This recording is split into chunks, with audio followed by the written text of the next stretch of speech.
much. Quick shot. Gigabyte Marines bringing the all-time record against TSM to 3-3. So, of course, we're going to get that tiebreaker later in the week between the two of them. But, I mean, they've got to feel good coming back in and striking, you know, kind of fear into TSM's hearts with that win yet again.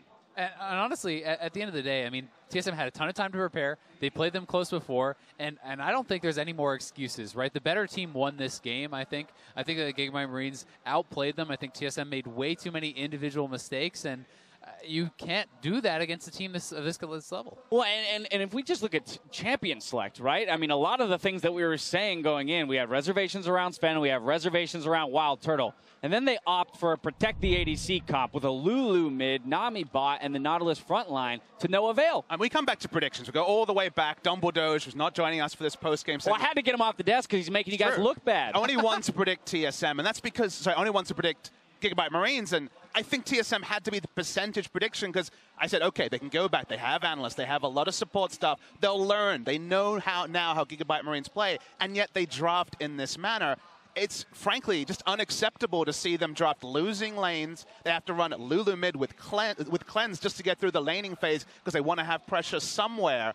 And they play into the hands, because how do Gigabyte Marines win? Why do they have to ban Ziggs? Because they love pushing aggressively and having Levi path very aggressively, and TSM played into that. So it's just unacceptable to see TSM not learn basically anything, put all the eggs in the WildTurtle basket, which, if it's any other team with that draft, if SKT has their draft, you're like, okay, GG, they've won this game. That is a meta comp. has any draft. That's true. That's also true. Frost, get in here. It's a meta comp for any team other than a team that really does not play around bot lane. Right. None of TSM's success in spring was playing around WildTurtle and bot lane. Yeah, Very much so. Just to piggyback off of that, it's just so frustrating when you watch a team, and we know TSM, it's all about their solo laners, and when they completely try to reinvent the wheel about how they're going to beat Gigabyte Marines, a team that they were already struggling to contest in their traditional ways, it's just so random to me. I mean, to be fair, that you can't put this all on Turtle. Oh, Hauntzer, you know, Sven had an awful dive at the start. It felt like they wanted it way too much, and you know, despite the community maybe not having faith in Turtle, the team obviously does, right? They're here at this tournament. They're taking it very seriously. They're drafting around Turtle because they have faith in his ability to carry the game. And I mean, this is exactly what we were talking about. But there's execution errors left and right inside this clip. Yeah, Svenskeren fails to flash into a body slam, and then Hauntzer tries to make the play, even with flash still up on Gragas. So it fails, and they keep pathing around the top lane. Round two, wait.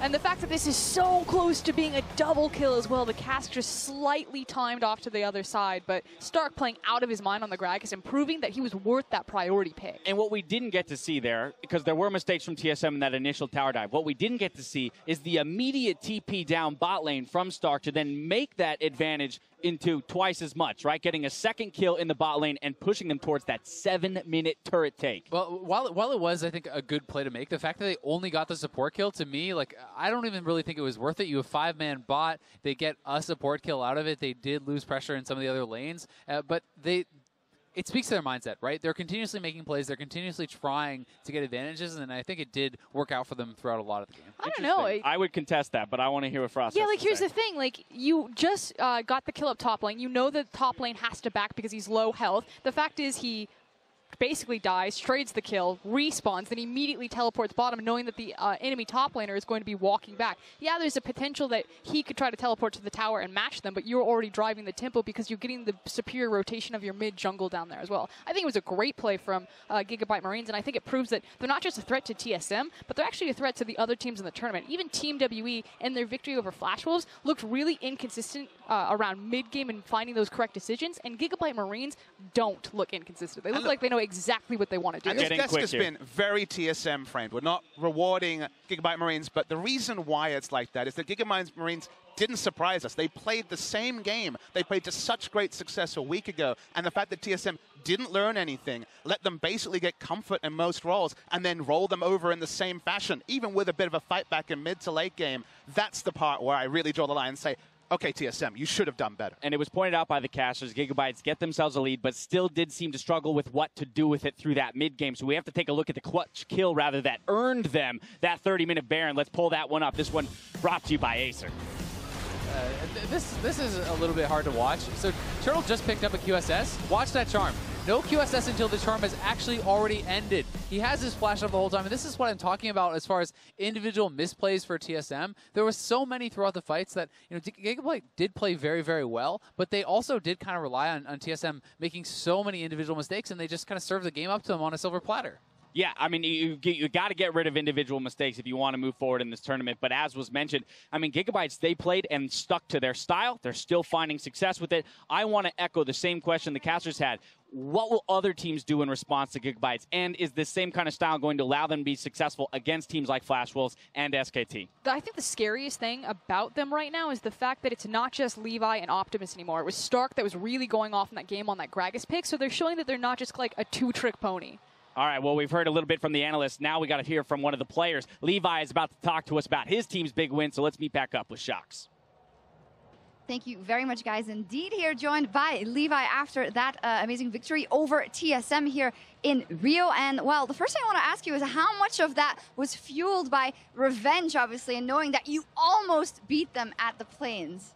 Thì chúc mừng em là mình chiến thắng được TSM. Mặc dù là lần trước mình đã thua thì em nghĩ là cái trận thua lần trước phải là thúc đẩy em để giành được trả thù được món thù này không? Em nghĩ một phần cũng là do trận thua lần trước đã thúc đẩy bọn em có thêm động lực để thi đấu cái trận thi đấu này. Yeah, I think a big part of it is the loss last time. It gave us the motivation to win this time. Yeah, and that you guys did, and I think alongside, or not talking about the revenge or those stories anymore, you guys have been fantastic throughout Plains. You qualified for here, you win your first game here, and it's looking like you're a great contender to move forward. How likely do you think it is that you guys get that top 4 spot? Thì bây giờ mình đã thắng được trận đầu tiên rồi ha. Thì sắp tới mình sẽ đánh nhiều trận nữa, thì em nghĩ là mình có khả năng để mình vào được top 4 hay không? Thực sự thì em nghĩ cái khả năng của bọn em rất là thấp, nhưng mà bọn em sẽ cố gắng hết sức để đạt cái mục tiêu là vào top 4. Yeah, it's going to be tough, but we're going to try our best to get into top 4. Well, there is a very tough match coming up. You're playing SKT, the current world champions, and I do know that your name, Levi, comes from Attack on Titan, and Levi is known to take down Titans all on his own. Is that what you're planning to do against the Titans of SKT, just take them down solo? Thì được biết là cái tên Levi của em được lấy từ chuyện Attack on Titan, đúng không? Thì Levi là chuyên gia solo giết người khổng lồ, đúng không? Thì em nghĩ là em có thể giết được gã khổng lồ SKT không? Thực sự nếu mà ai theo dõi cái bộ truyện Attack on Titan thì biết là Levi là nhân vật của em thì sẽ chết dưới tay một gã khổng lồ này. Em cũng không biết được gì. Yeah, so if anyone watch Attack on Titan, spoiler alert, Levi is gonna be killed by a Titan, so don't know what's going on yet. So that's baby prediction also for what might happen in the game next. I hope that spoiler alert worked for everyone, but thank you very much, Levi, and good luck in the rest of the tournament. And we're going to take a quick break, but we'll be right back with more action.